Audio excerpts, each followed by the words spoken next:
మన సినిమాలకి ఈ పాట పర్ఫెక్ట్ గా సూట్ అవుతుంది ఇప్పుడు. నిజంగానే వైలెన్స్ ను ఫ్యాషన్ లా ఫీల్ అవుతున్నారు. మరీ ముఖ్యంగా దర్శకులు కూడా హింస ఎక్కువగా ఉండే కథల వైపే అడుగులేస్తున్నారు.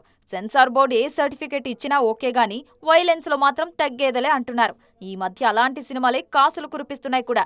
కొన్నేళ్లుగా మితిమీరిన హింస మన సినిమాల్లో కేర్ ఆఫ్ అడ్రస్ అయిపోయింది. బోయపాటి అఖండ, స్కంద లాంటి సినిమాల్లో రక్తం ఏరులై పారింది. ఇక సందీప్ వంగ యానిమల్ గురించి ఏం చెప్పాలి? ఇంటర్వెల్ సీక్వెన్స్ లోనే వందల మందిని చంపేస్తాడు హీరో. సలార్లోనూ వైలెన్స్ మామూలుగా ఉండదు. పైగా ప్రభాస్ కటౌట్ కు ఎంత మందిని చంపినా ఆడియన్స్ చూస్తున్నారు. ఈ మధ్య హిందీలో వచ్చిన కిల్ సినిమాలో హీరోకు చంపడమే పని. కథ కూడా అలాగే ఉంటుందనుకోండి. మలయాళంలో ఉన్ని ముకుందన్ నటించిన మార్కో కూడా పీక్స్ వైలెంట్ సినిమా.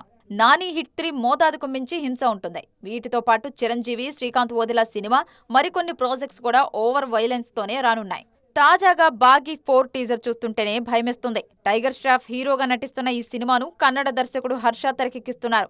ఈ టీజర్ ఏజ్ రిస్ట్రిక్టెడ్ కంటెంట్ అంటూ యూట్యూబ్ కూడా అడ్డుకట్టేస్తుందంటే ఆ వైలెన్స్ రేంజ్ అర్థమైపోతుంది. మొత్తానికి రాను రాను హింస బాక్స్ ఆఫీస్ కు సక్సెస్ మంత్రంలా మారిపోతుంది.